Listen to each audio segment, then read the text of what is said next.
What is up, guys? California Phantom. I'm in a new house, which means a new studio. Surprise, surprise. Give us your thoughts. Surprise, surprise, motherfucker. I'm back. Been gone about a month and a half, moving all of my property from Sacramento. I'm now going to be based in Elk Grove.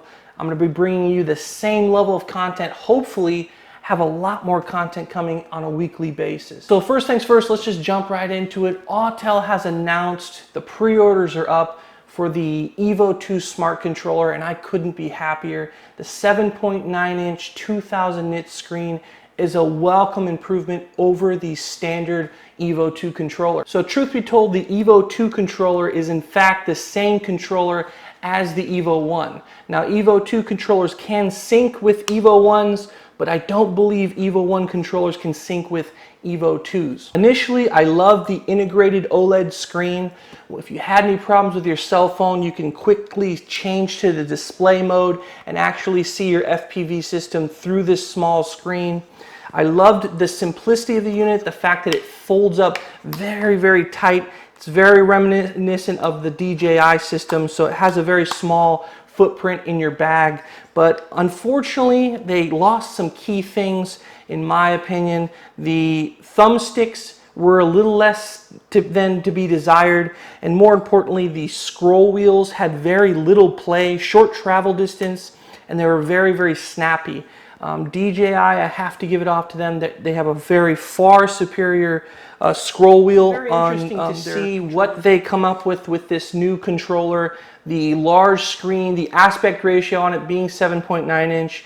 It's not gonna, everything that you see from the camera is gonna translate to the finished product. It's not gonna be any cropping like you would typically see on a cell phone.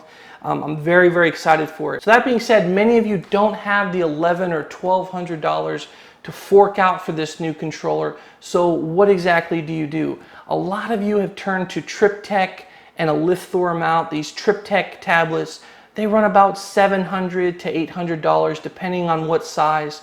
The only problem with that, and it's a thing that I think is going to be a long-term issue, is the Android. I know Android's constantly updating.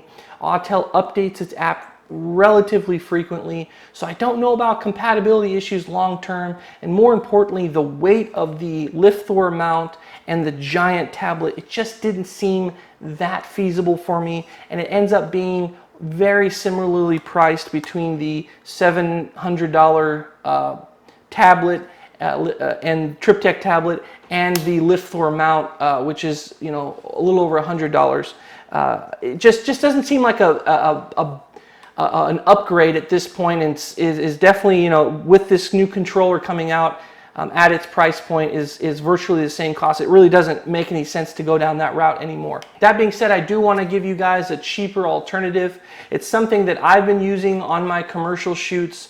It's something that makes me look a little bit more professional, and that is utilizing the Live Deck, the Autel Live Deck. Now, typically these run about $500, but unfortunately for you guys, you can find these on deals a lot on eBay for like $350.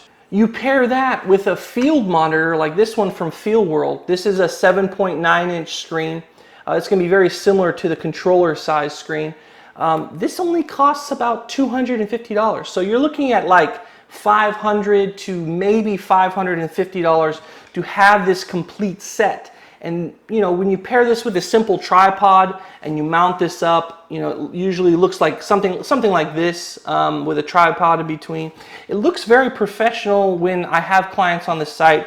I've actually been mistaken for people who do surveying, asking if I'm doing any sort of surveying stuff, which clearly I'm not. But it does add a level of professionalism, and it's certainly a cheaper setup if you want to go down the route of a high-nits, high visibility screen, something that cuts through the sun a lot better than your simple cell phones. And again, with the aspect ratio, you're not getting any cuts. I know with my iPhone 11 Pro Max, when I was framing, when I got it home, it wasn't the same because of the different aspect ratio of the phone versus the finished footage. So it's a cheaper alternative for you guys. Keep that in mind.